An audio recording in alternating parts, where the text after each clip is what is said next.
সৈয়দ কুতুব সাব্বির ভাই। সম্মানিত উপস্থিতি, আসসালামু আলাইকুম ওয়া রাহমাতুল্লাহ। বগুড়া সদর পূর্ব শাখার সভাপতি।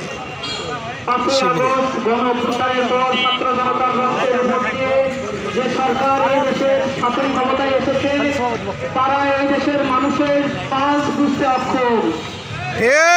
আজকে 5 আগস্টে 10 মাস পরে আজকে এই সরকারের বিরুদ্ধে আমাদের দাঁড়াতে হয়।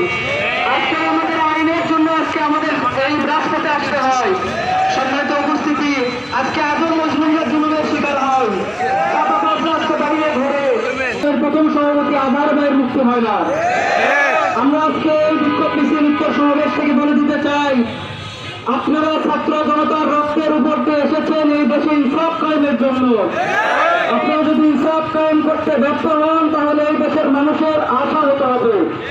এই দেশের মানুষের যে আশা আকাঙ্ক্ষায় বুক বেঁধেছে, এর জন্য বিচার ব্যবস্থা, রাষ্ট্র ব্যবস্থা, প্রত্যেকটা জায়গাতে যে সৈয়দের দোষর আছে, এদেরকে এখান থেকে বিতাড়িত করতে হবে।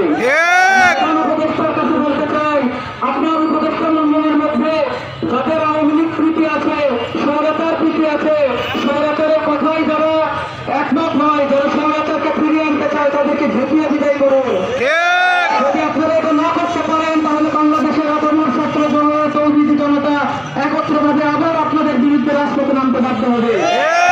উপস্থিতি, আমরা 5 তারিখের পরে মানুষের যে জন আকাঙ্ক্ষা ছিল, প্রশাসন থেকে শুরু করে প্রত্যেকটা জায়গাতে স্বৈরাচারের যে দোষরা ছিল, আমরা চাচ্ছিলাম এখান থেকে তারা নিবৃত হবে, কিন্তু তারা তাদের এই কূটকৌশল এখনো চালিয়ে যাচ্ছে। আজকে বিভিন্ন পুলিশ বাহিনীর দিকে তাকাই, তারা আজকে তাদের, আমরা যদি দোষকদের, স্বৈরাচারের দোষকদের যে মামলা আছে, তাদেরকে ধরা খুব বেশি তৎপরতা নাই। অথচ 5 আগস্টের আগে রাজনৈতিক হয়রানিমূলক যে মামলাগুলো ছিল, এই মামলায় এখনো আমাদের ভাইদের হাজিরা দিতে হয়, এখনো আমাদের বাড়িতে পুলিশ যায়। সম্মানিত উপস্থিতি, আজকের এই জনসভা থেকে আমরা বলে দিতে চাই, সরকার যদি এই বিষয়ে স্পষ্ট পদক্ষেপ না নেয়, সরকার যদি মজলুমের পক্ষে না আসে, সরকার আজকে যদি আমরা দেখি সরকার কোনো কিছু সংস্কার করতে চায়, এক দলের বেঁধে যায়, পরিবর্তন করতে দিবে না। তারা প্রধান উপদেষ্টাকে বারবার বলার পরেও তারা বিভিন্ন জায়গাতে স্বৈরাচারী দোষরদের সরাতে নারাজ, তারা তাদেরকে নিয়ে কাজ করতেই স্বাচ্ছন্দ্য বোধ করে। আমরা বলতে চাই, প্রশাসন সহ বিভিন্ন জায়গাতে স্বৈরাচারের 17 বছরের দোষররা যেমন আছে, সামনে দিনে আবার যেন কেউ স্বৈরাচার হতে না পারে, আবার যেন কেউ এই স্বৈরাচারের প্রমাণ হতে পারে, এই জন্য আমাদের সজাগ থাকতে হবে।